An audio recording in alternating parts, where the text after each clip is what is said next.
What is up, YouTube? This is T1 coming at you with another video, and today I'm going to be talking to you about Beetlejuice Beetlejuice, the long awaited sequel to Tim Burton's landmark 1980s comedy.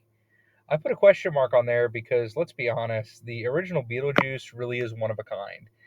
Even though I don't think it's Burton's masterpiece necessarily, I have to admit it is utterly unique, and that's part of the reason people have been so feverish for so many years about a follow up.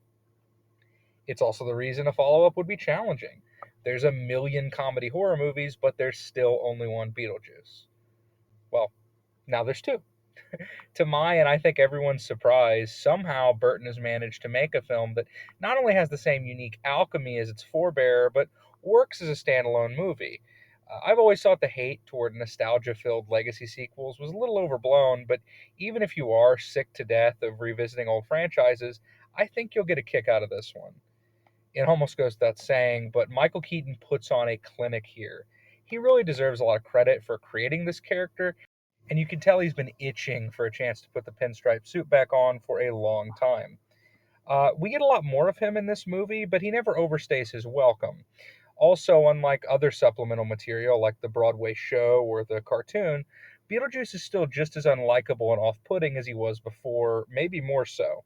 The movie continually reminds us what a disgusting piece of shit he is, but that's part of the fun. It doesn't try to soften him in any way. One scene in particular that springs to mind is just a simple reaction shot, but for no other reason than to make us more off put by him. A stream of green goo leaks out of his mouth. Tim Burton gave an interview in which he's quoted as saying, when responding to a question about how Beetlejuice's character has evolved since the last movie, he doesn't evolve. That's the whole point, which I think sums it up quite nicely. But don't think nobody else gets a chance to shine in this. In fact, this might be the best ensemble in a Tim Burton film since Ed Wood. Winona Ryder is clearly having a ball revisiting one of her breakout characters. Jenna Ortega is someone who was designed to be in Tim Burton movies. Willem Dafoe is straight up in his own movie, and thank God for that. But the two real standouts for me, besides Keaton, of course, were Justin Theroux and Catherine O'Hara. Theroux is wonderful as the smarmy manager slash fiance of Lydia, Rory, a shallow, self absorbed caricature, but one who is the perfect target for Beetlejuice's antics. And Catherine O'Hara, man, she really does get better with age. Delia in this movie isn't given too much more depth per se, but more that O'Hara is able to ham it up to a larger degree. Um, One of the core differences between this film and the first movie is scope. While the original was a limited, intimate story, this one feels like what a Tim Burton epic would conceivably be, with about a half dozen narrative threads like a bunch of spinning plates, where you're curious to see if the movie could balance them. Some will say it's overstuffed, but the twisting and rug pulling of this movie was part of what made it so much fun. There were times where I genuinely did not know where it was going, even though for my money the ending could have been a little more final.